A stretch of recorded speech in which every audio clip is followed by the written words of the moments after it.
tu comprendras la place de l'adoration. Et tu le feras plus jamais comme d'habitude. Alléluia.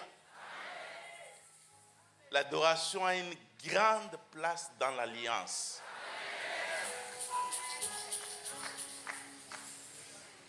Amen. Alors ce matin, nous allons commencer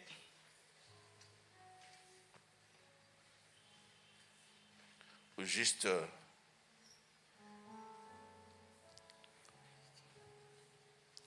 nous sommes dans 1 Corinthiens chapitre 11, versets 26 à 30.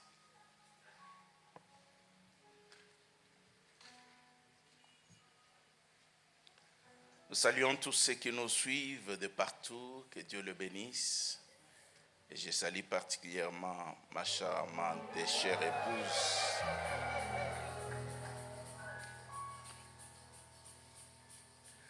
Alors nous faisons la lecture ensemble, 1, 2, 3. Car toutes les fois que vous mangez ce pain et que vous buvez cette coupe, vous annoncez la mort du Seigneur. C'est pourquoi celui qui mangera le pain ou boira la coupe du Seigneur indignement sera coupable envers le corps et le sang du Seigneur.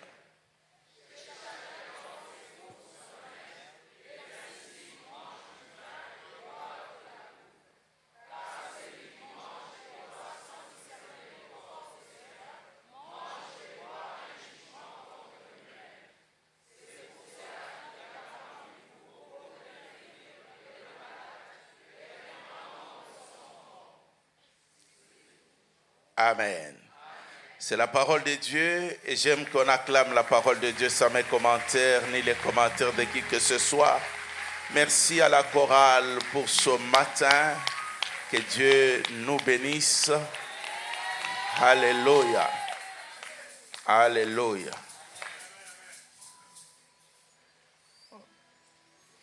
Ma prière est d'être en mesure de voir ceux qui sont au numéro 6, ceux qui sont de partout où ils sont. Alléluia. Et mon rêve, c'est de pouvoir être tous ensemble dans un même lieu. Que Dieu qui réalise des rêves fasse que mon rêve devienne la réalité. Amen. Je suis en train de parler du Dieu d'alliance cette année. C'est le thème de l'année et je pense même que ça doit être le thème de la vie. Amen. Et c'est vrai que tu peux me donner l'autre mouchoir parce que ça c'est déjà... Ce matin, la chaleur est palpable. Que Dieu soit béni. Mais heureusement que l'apôtre Paul nous avait déjà dit que les conditions soient favorables ou pas, prêche la parole. Amen. Alléluia. Et donc, bien aimé, pendant cette semaine, je suis vraiment préoccupé par chacun de nous. Prie Dieu que quelque chose se passe. Amen. Quelque chose se passe. La Bible est en train de nous dire que nous sommes des êtres tripartites. Amen.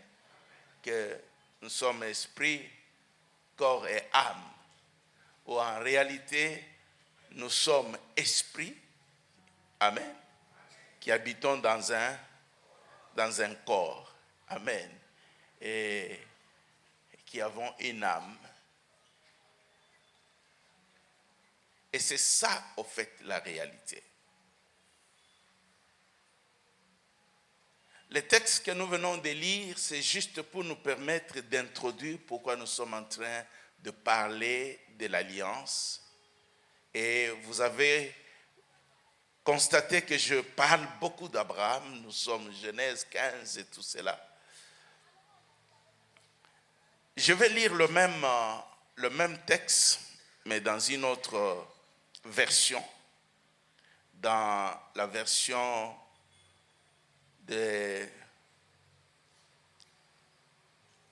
la Bible juive. Il dit, car toutes les fois que vous mangez ce pain et que vous buvez la coupe, vous proclamez la mort du Seigneur jusqu'à ce qu'il vienne. Par conséquent, quiconque mange le pain du Seigneur ou boit la coupe du Seigneur d'une manière indigne sera coupable de profaner le corps et le sang du Seigneur. Ainsi que chaque personne plutôt s'examine d'abord et ensuite elle pourra manger du pain et boire la coupe. Car celui qui mange et boit sans discerner le corps mange et boit un jugement sur lui-même. C'est pourquoi beaucoup d'entre vous sont faibles, malades et certains sont morts. L'autre version dit, c'est une participation négligente et indigne. C'est la raison pour laquelle beaucoup sont faibles, maladifs et d'autres sont morts. Juste une question qu'on peut se poser. Est-ce que le corps, Jésus a dit, voici, ceci est mon corps, mon sang, buvez, mangez. Est-ce qu'il a donné pour qu'on soit faible? Est-ce qu'il a donné pour qu'on soit malade? Est-ce qu'il a donné pour qu'on meure? Non. Mais comment est-ce qu'il a fait, mais ça donne un autre résultat? Ça donne un autre résultat.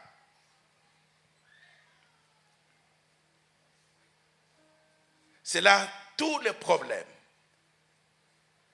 Lorsque nous regardons la vie chrétienne et que nous avons des résultats qui sont contraires à ce que la parole de Dieu dit. L'intention de Dieu, le Créateur, venir dans ta vie, ce n'est pas pour que tu sois malade. Ce n'est pas pour que tu sois faible. Ce n'est pas pour que tu meurs. C'est juste le contraire. Juste le contraire. Mais heureusement que l'apôtre Paul est déjà en train d'épingler les problèmes. Il parle de ceux qui prennent indignement. Indignement. Ça veut dire, c'est ceux qui prennent sans considération. Et c'est pour ça que je préférais l'autre version qui dit qui prennent, qui profanent le corps et le sang de Jésus. Un profane, c'est celui qui ne connaît pas la valeur des choses. C'est ça le profane. Et quand vous ne connaissez pas la valeur des choses, vous pouvez vendre votre maison qui a une valeur, par exemple, supposons de 300 000, mais parce que vous avez faim, vous avez besoin, on vous donne 50 000. Et puis, l'autre a donné l'argent. Et quelqu'un d'autre vous dit plus tard que non, mais vous avez fait un cadeau. La maison là ne vaut pas ce prix. Alors tu vas qualifier la personne de voleur, il n'est pas voleur. C'est simplement que tu es profane. Profane. Et le diable règne au milieu des profanes. Qu'il soit chrétien ou pas, il règne. C'est dans le milieu où il agit Parce qu'il sait que tu ne connais pas la valeur, tu ne connais pas qui tu es, tu ne connais pas tes droits. Tu ne connais pas la valeur de ce que tu as.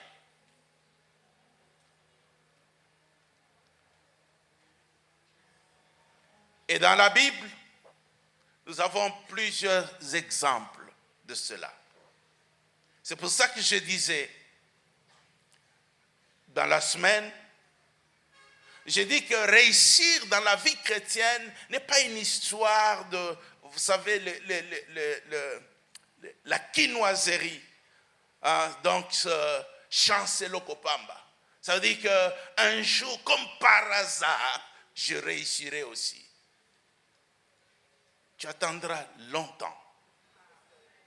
Je veux que tu t'alignes dans la voie de ceux qui connaissent.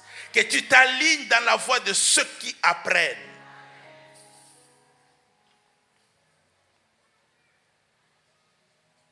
Et la Bible nous dit que cette bonne nouvelle qui est arrivée chez vous a fait du bien dans le monde.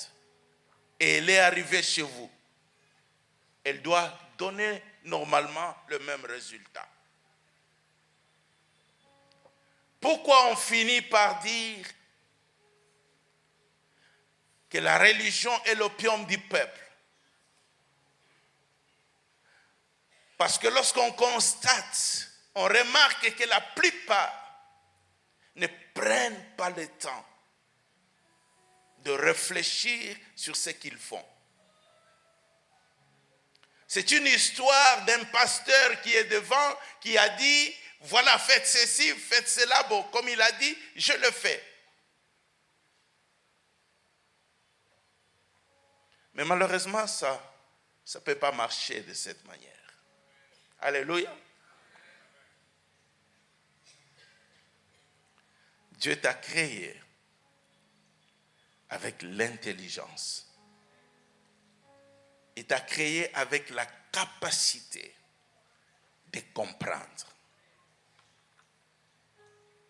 Et la voie que Dieu utilise souvent, c'est l'instruction. C'est l'instruction.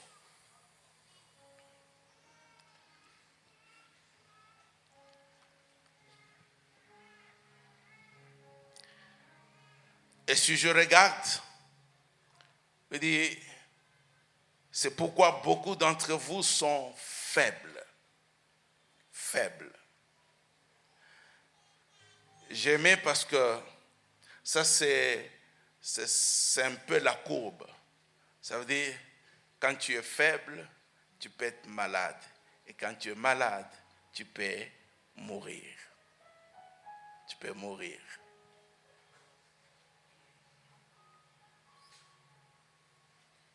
Lorsque tu es faible, quelqu'un de plus fort peut te dompter, peut dominer sur toi. Le but de Dieu, c'est que nous ne soyons pas faibles. Alors, ici, l'étape de l'alliance, c'est que Christ a fait à la croix. Alléluia. Qu'il a donné sa vie, qu'il a donné son corps.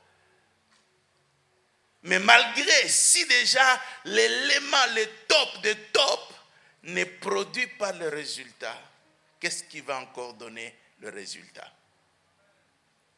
Non, j'ai dit ceci. Si la dernière clé de Dieu ne donne pas de résultat, qu'est-ce qui va donner de résultat? Amen.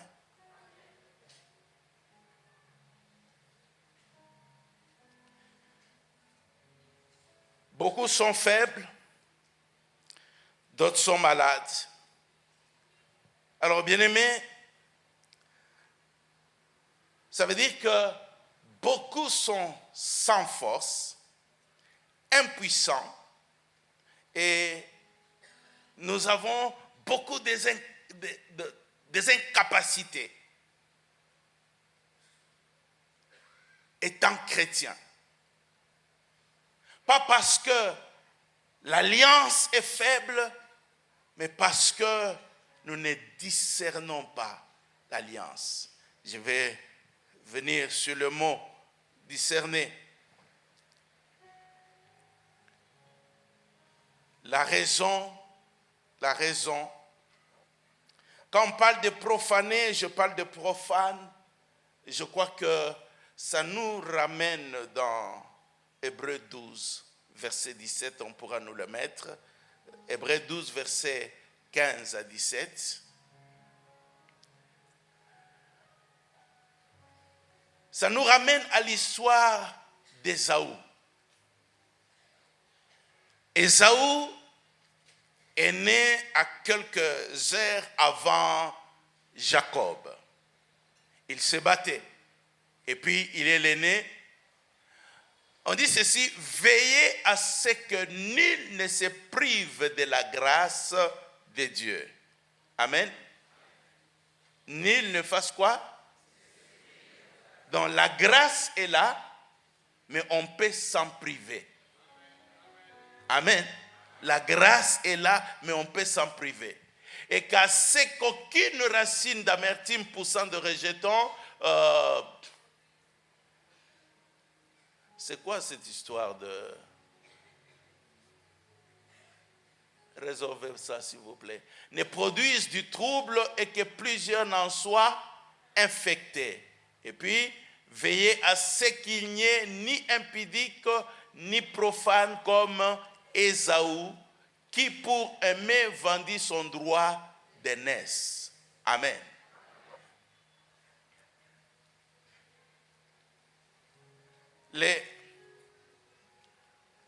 Le profane Ésaü, il avait l'avantage d'être l'aîné. Amen. Et son jeune frère qui vient juste après lui est en train de rêver pour être l'aîné. Il sait qu'il y a une bénédiction attachée au fait d'être l'aîné, mais qui n'est pas visible, qui n'est pas palpable. Donc il faut être spirituel pour connaître la valeur du fait d'être l'aîné. Amen. Et c'est ce qui signifie qu'il faut, bien aimé, ne pas être profane pour connaître la valeur de l'alliance. Sinon l'alliance ne sera rien pour toi. Et pourtant, les gens sont en train d'aller loin à cause de l'alliance. Amen. Alors, Ésaü avait faim. Et à cause de cela, son frère lui a dit, écoute, tu veux la soupe? Donne-moi les droits d'aînesse. Amen. Il prend le matériel pour acheter.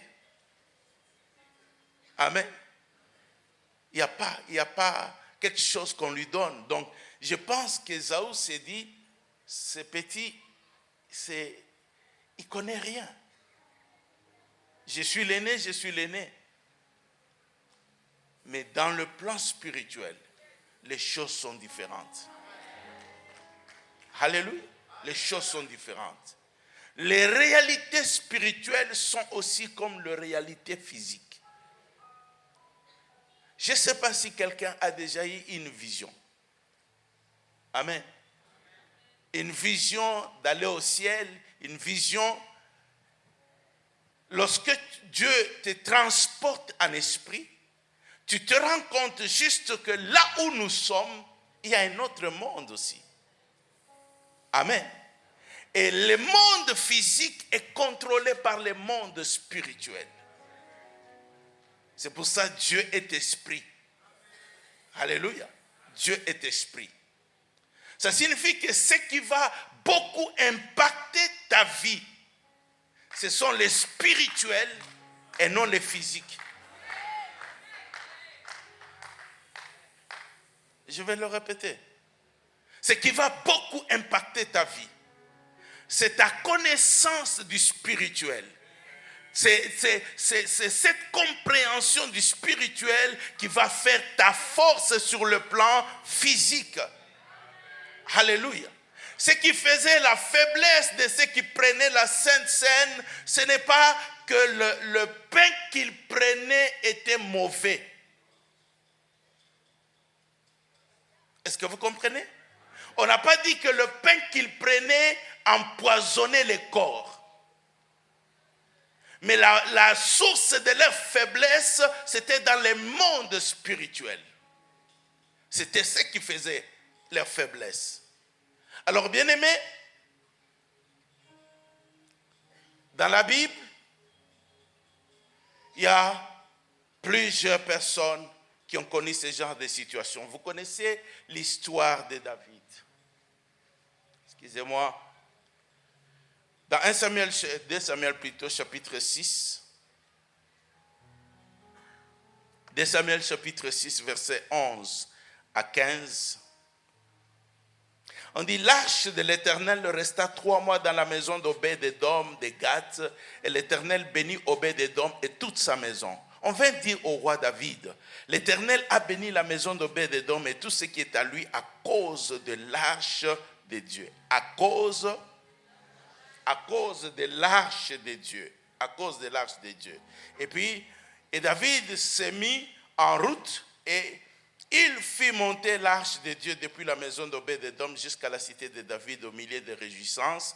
Quand ceux qui portaient l'arche de l'Éternel eurent fait 6 pas, on sacrifiait un bœuf, un veau gras. David dansait de toute sa force devant l'Éternel et il était ceint d'un éphod de lin. David et toute la maison d'Israël furent monter l'arche de l'Éternel avec des cris de joie et au son de trompettes. Amen.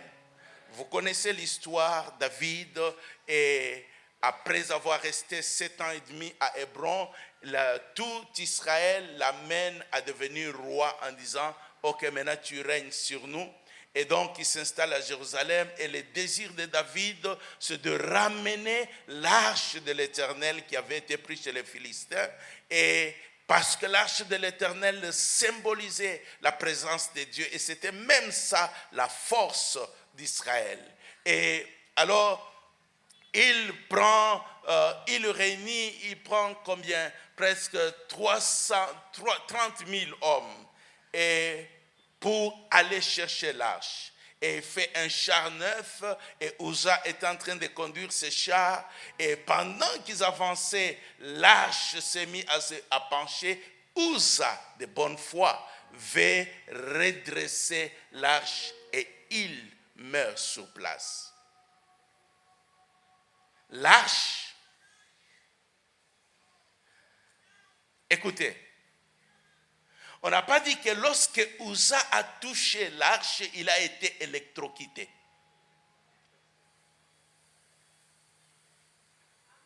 Amen. Il n'a pas été électrocuté. Donc la mort est venue du domaine spirituel. Amen. Et il est mort. David a eu peur. Il s'est dit, je ne peux pas amener ça. Et il amène ça dans la maison d'Obed-Édom. Et il met, et 3 mois après, 3 mois seulement, on vient lui dire que Obed-Édom, sa maison est bénie, ses enfants, tout est béni. On ne nous dit pas que l'arche s'est réveillée et était en train d'apporter des choses dans la maison d'Obed-Édom. C'est important que vous saisissiez ça. Parce que la plupart des temps, nous sommes beaucoup plus marqués par les visibles. Et nous sommes ignorants de notre attitude et comportement dans le domaine spirituel.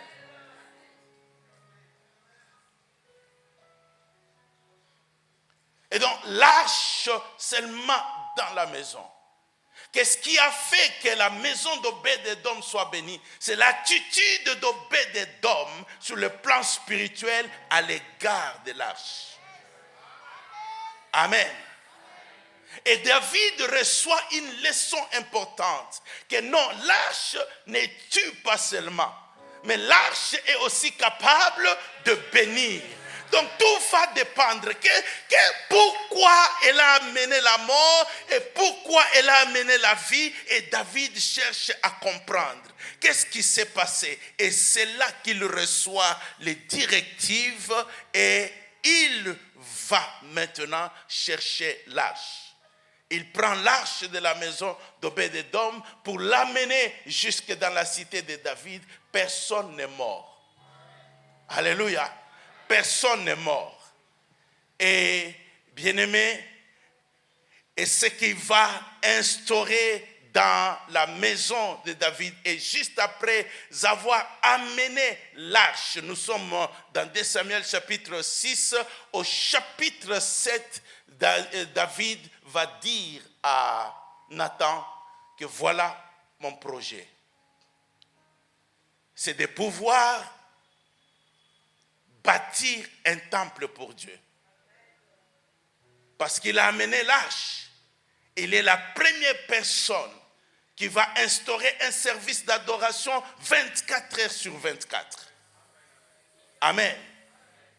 Et Nathan va et il lui dit non, tu peux le faire, Dieu est avec toi. Et lorsqu'il rentre, Dieu lui dit, va dire à David, mon serviteur, moi Dieu, je vis ce qu'il a fait.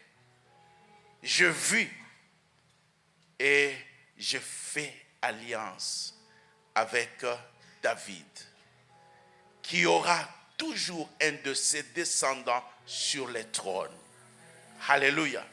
Un de ses descendants sur le trône. Et il dit dans Jérémie 33, le verset 20, il dit ceci: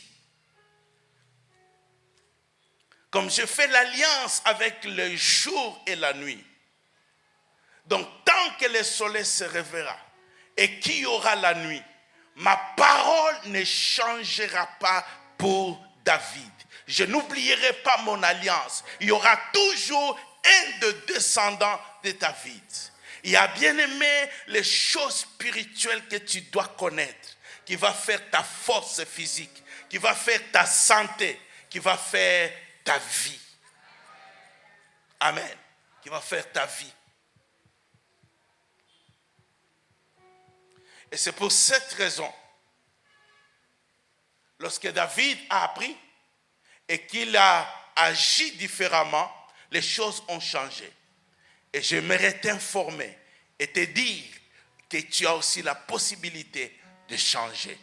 Tu as aussi la possibilité, au lieu que ça finisse dans le pleur comme quand Uza est mort, David est rentré triste, mais lorsqu'il amène dans sa cité, la Bible, c'était avec des cris de joie, c'était avec des célébrations. Alléluia. Et il va avoir le temps, on va célébrer Dieu à cause de ta vie. C'est pour cette raison que cette année, c'est une année du Dieu d'alliance. Je veux que tu découvres, je veux que tu comprennes, que le Saint-Esprit fasse tomber les écailles de ta vie.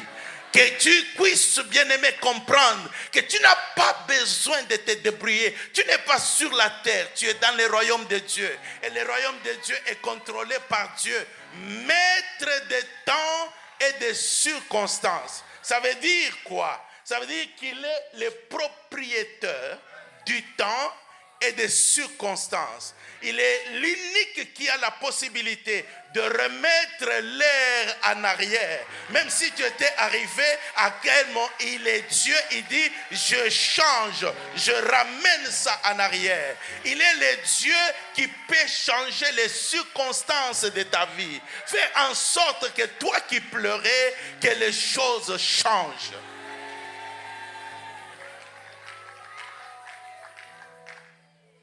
Alléluia.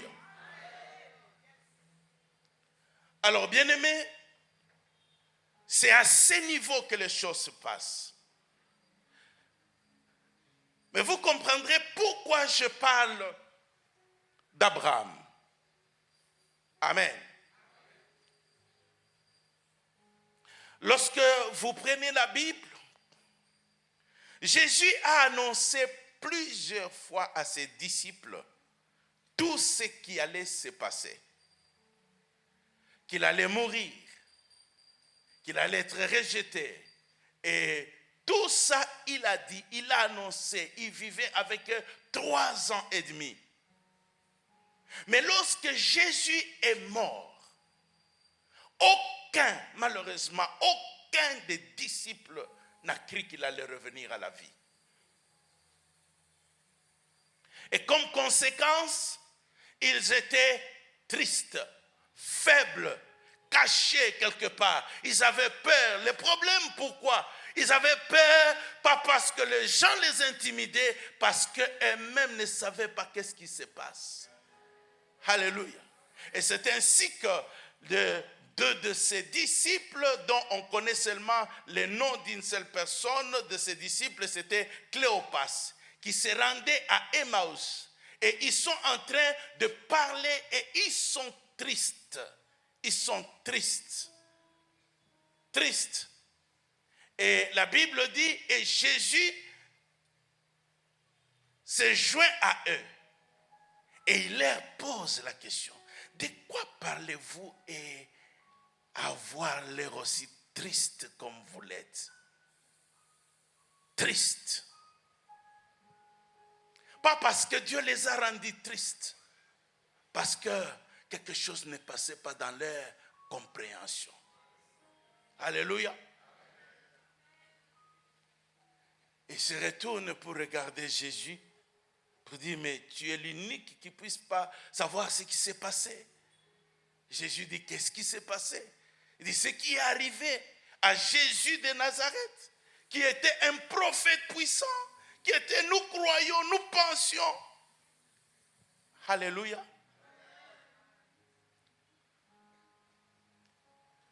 Lorsque vous parlez avec chaque enfant de Dieu, vous allez constater l'espoir déçu. Vous constatez, j'ai pensé que Dieu allait me guérir. J'ai pensé que Dieu allait... J'ai entendu.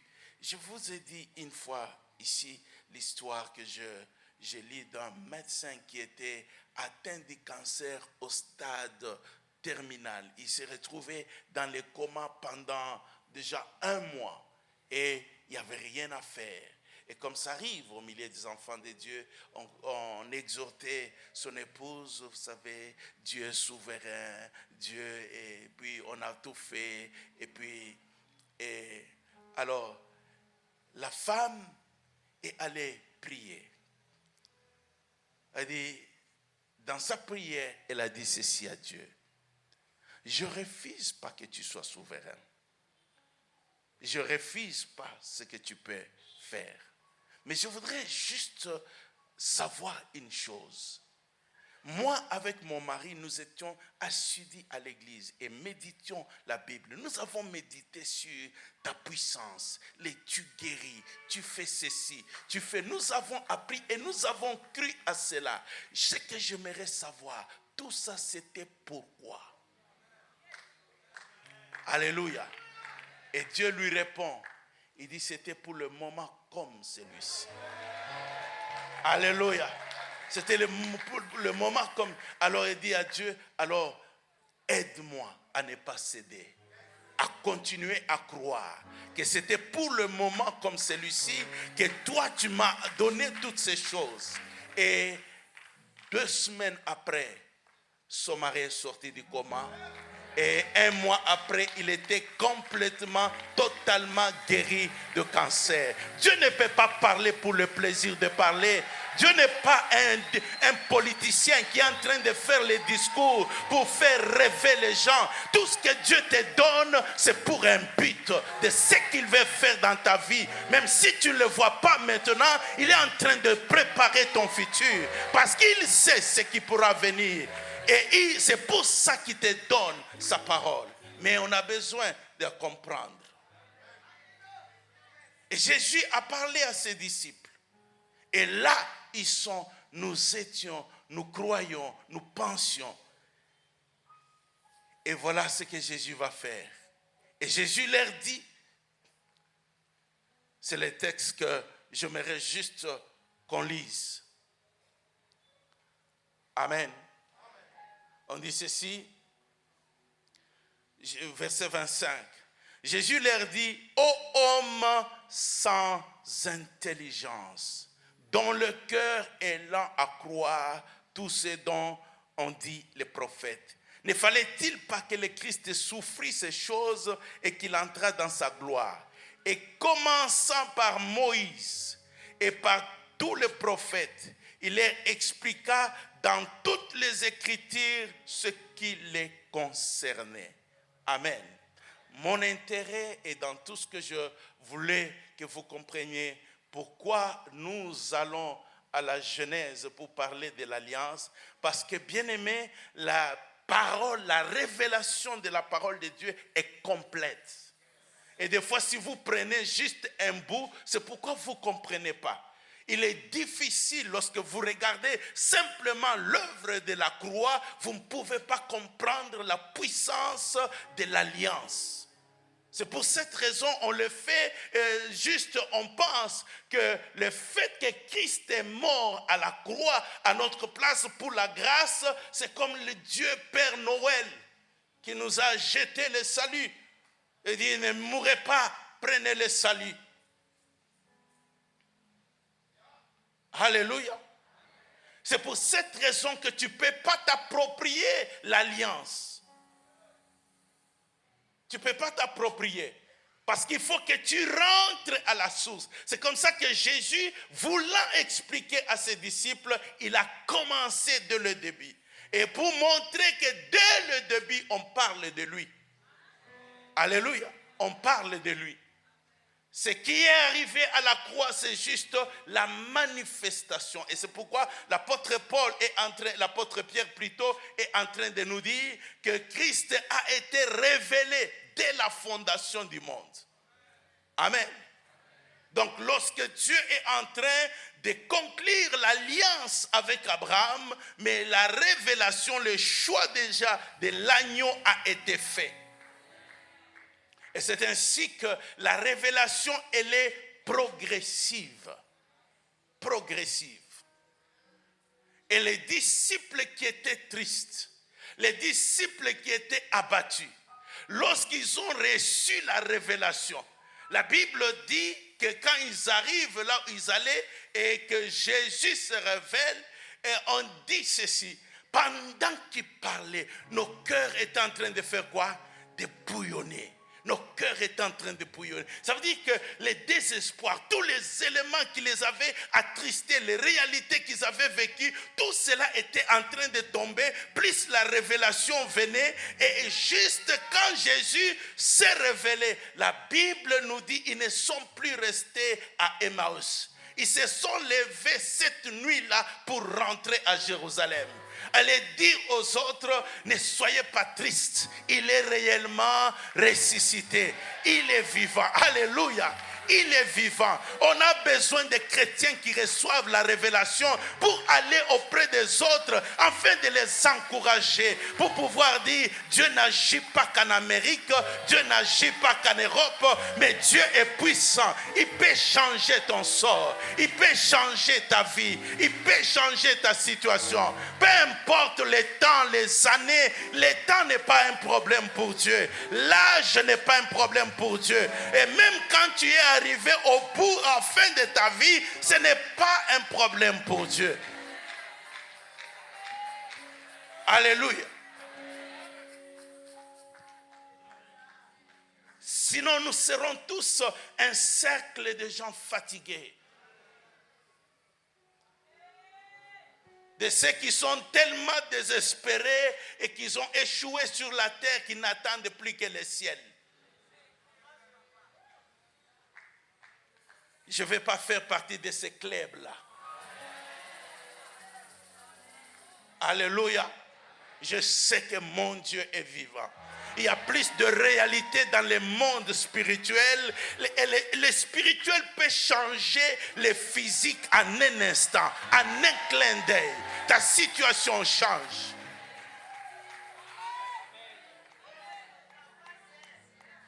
Alléluia. C'est ainsi que Jésus, après qu'il est révélé, la Bible nous dit, ils sont rentrés à Jérusalem. Et pendant qu'il parlait, On dit pendant qu'il parlait, il racontait aux apôtres, Jésus lui-même entra. Alléluia. Il dit dans leur étonnement, ils pensaient que c'était un esprit. Et donc, certains se disent, c'est lui. Heureusement que Jésus voit même ce que vous ne voyez pas. Ça veut dire que même si tu ne dis pas je doute, lui sait que tu doutes. Amen. Et Jésus dit, pourquoi avoir de telles pensées? Personne n'a parlé. Personne n'a parlé, mais Jésus dit, pourquoi de telles pensées? Voyez mes mains touchées. Alléluia. L'esprit n'a ni chair ni os, mais vous pouvez toucher. Et pour montrer que bannir l'air, doute et tout cela, il dit, avez-vous quelque chose à manger? Alléluia. Amen. Et c'est alors qu'ils ont mangé avec lui, amen, que maintenant ils sont rassurés. Alléluia. Ils sont rassurés. Il est réellement vivant. Amen. Et Jésus a dit, comment vous comprenez les Écritures? C'est tout le problème. Comment vous comprenez les Écritures?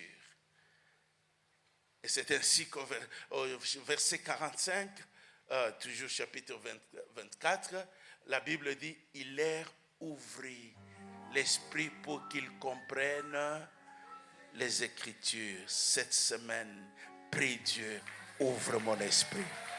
Ouvre mon esprit. Ouvre mon esprit. Alléluia. Si l'agneau a été choisi avant la fondation du monde, ça veut dire que la guérison a été préparée avant la fondation du monde. La bénédiction a été préparée avant la fondation du monde. Le problème dont chacun a, Dieu l'a préparé avant la fondation du monde. Ce qui a été préparé pour toi, je refuse de mourir sans pouvoir le palper, sans pouvoir le vivre. Alléluia. Alléluia.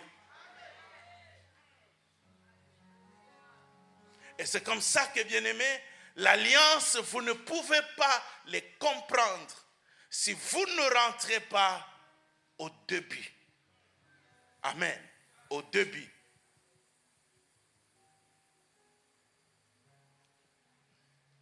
Et c'est ce que nous allons faire. Comment ça s'est pratiqué au début?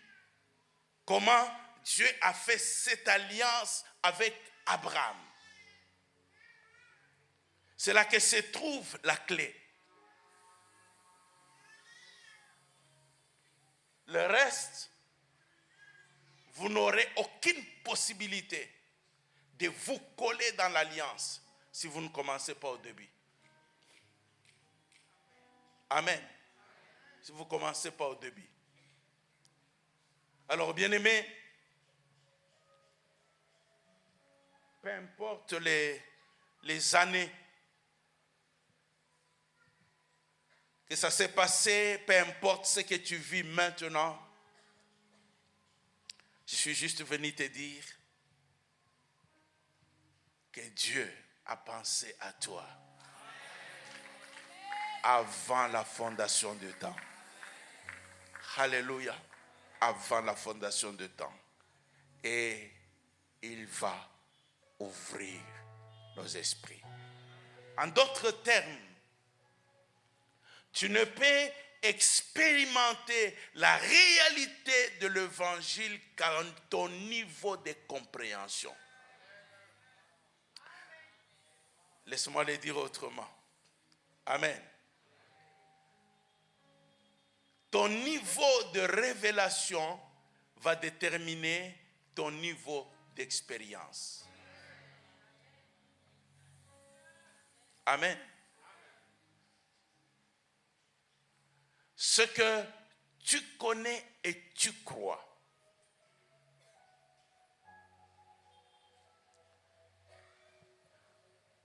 Ce que Jésus va expliquer aux disciples, ce ne sont pas de nouvelles choses.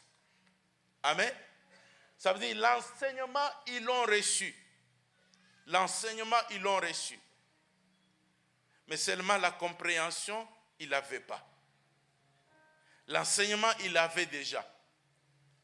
Donc, ce qui pourra se passer cette semaine, ce n'est pas nécessairement que tu vas recevoir un nouveau enseignement. C'est peut-être des choses simplement que tu connais, mais tu recevras la compréhension pour pouvoir expérimenter la plénitude de ce que Dieu a arrêté.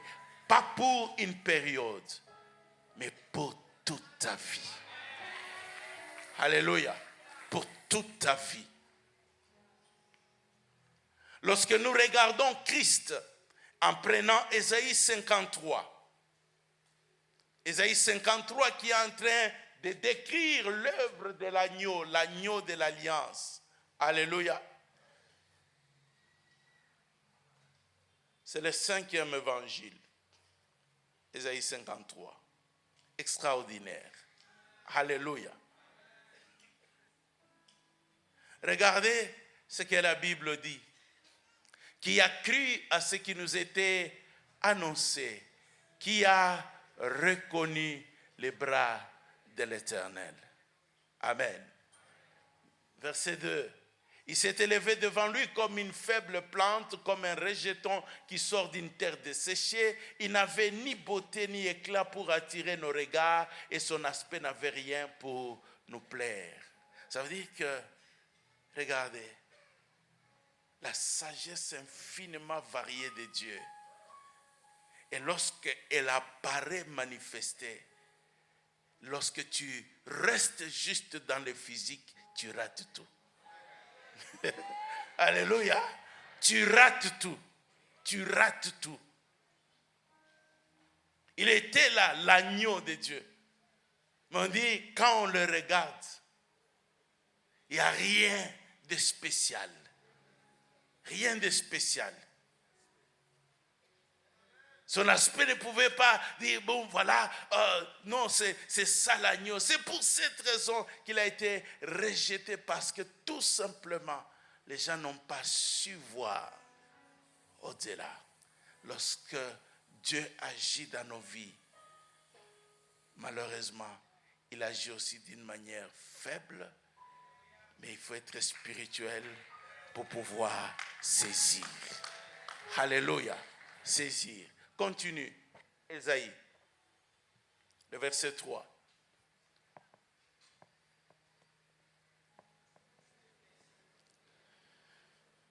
On dit, méprisé et abandonné des hommes, homme de douleur et habitué à la souffrance, semblable à celui dont on détourne le visage. Nous l'avons dédaigné, nous n'avons fait de lui aucun cas, mon Dieu.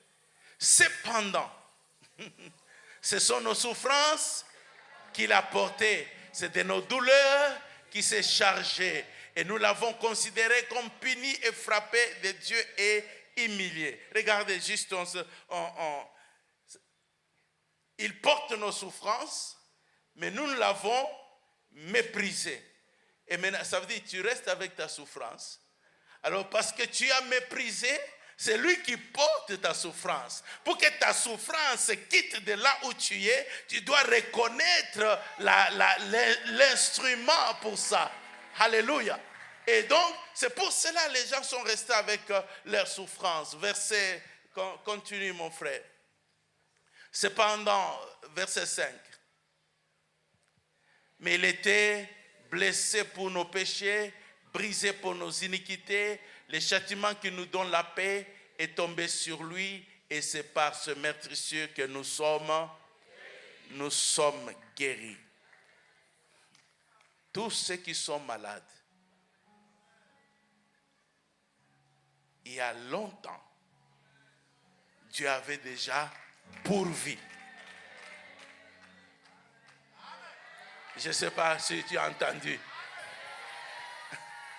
Amen. Le problème se passe, c'est tout cet obstacle, peut-être qu'invisible, qui doit être cassé pour que tu réalises et que tu découvres que j'ai été été guéri. Amen. Imagine que tu marches à pied. Et des années, tu marches à pied. Et puis, et les jours, tu découvres que non, tu sais, la voiture, là, le voisin, là, c'est ta voiture. Et tous les documents et tout cela. Tu vas dire, en tout cas, est-ce que tu peux me donner la voiture? Tu vas arracher la clé de contact. Alléluia. Et tu vas te dire, tout ce temps, je marche à pied et ce n'est pas possible. Amen. Tu vas arracher, tu ne vas pas attendre demain. Tout de suite. Amen. Tout de suite. Et même si tu ne sais pas conduire, tu risques de juste, tu entres, et pour te rendre compte que tu ne sais pas conduire. Alléluia. Alléluia. C'est parce que, malheureusement, nous avons cru et nous croyons que la guérison est auprès d'un pasteur. Et parce que des hommes qui sont dits hommes de Dieu se sont rendus eux-mêmes propriétaires de guérisons, des miracles, de toutes ces choses. Ça te rend tellement important. Ça te rend tellement important. Mais la réalité de Dieu veut que chacun découvre. Amen. Que chacun découvre et exerce cela. Mais que moi, oui, je peux exercer le ministère pour la guérison. Amen. Mais aller vers le païen pour démontrer que Christ est vivant, pour montrer que Christ est puissant. Alléluia. Que ce qu'il dit qu'il est, il est réellement. Amen. Mais que toi qui es chrétien, que la guérison, c'est comme la nourriture que tu prends chez toi chaque jour.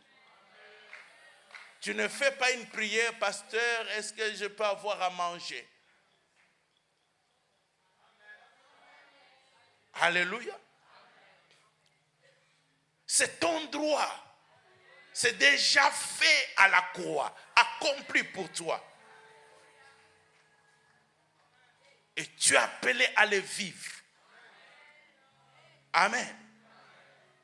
Et de cette manière, tu sais aussi que Christ l'a fait, même pour ceux qui sont encore dans le monde. Alléluia. Et c'est pour cette raison, la plupart de ceux qui ont le ministère, guérison et tout cela, la plupart du temps, vous constatez que ça se manifeste puissamment dans les campagnes d'évangélisation. Alléluia. Ce n'est pas parce que Dieu ne veut pas, parce qu'il veut qu'à l'église, les gens comprennent et qu'ils ont droit à cela, qu'ils peuvent déjà l'exercer. Alléluia. L'exercer. Bien-aimé, quand je suis malade, j'appelle qui pour me guérir? Alléluia. J'appelle qui pour me guérir? Ce n'est pas que je ne crois pas au ministère des autres, mais c'est que je peux déjà avoir par moi-même. Il me l'a donné. Bien-aimé, je crois, je prie, je dis Seigneur, je crois ce qu'il a dit et je réclame et je le reçois. Ce n'est pas parce que je suis pasteur. Amen. Alors, bien-aimé, Dieu il accomplit toutes ces choses et il l'a déjà fait pour toi. Il a déjà fait pour toi. Tu vas expérimenter, pas seulement pour chaque aspect de ta vie. Tu vas constater que l'alliance a pourvu à ta santé, l'alliance a pourvu à ta paix, l'alliance a pourvu à ta réussite dans les affaires. L'alliance a pourvu à l'avenir de tes enfants. L'alliance a pourvu à chaque aspect et domaine de ta vie. Chaque aspect. Et tu ne voudras plus que jamais le diable te retienne en quoi que ce soit. Parce que c'est ton droit. Et que tu vas le vivre, tu vas l'expérimenter et tu pourras dire à tes enfants, voilà, il y a un Dieu qui guérit. Il y a un Dieu, même lorsque tu sens que c'est fini, la médecine dit que c'est fini, alléluia. La raison pour laquelle nous pensons que c'est fini, parce que nous aussi nous regardons à notre capacité. Nous regardons à notre capacité. Amen. Alors, je prie que tu ne manques pas. Nous allons commencer donc au début. Et nous allons continuer. Il y a un élément très important. Alléluia. Et nous refusons d'être profanes. Refusons d'être profanes. Nous allons prier.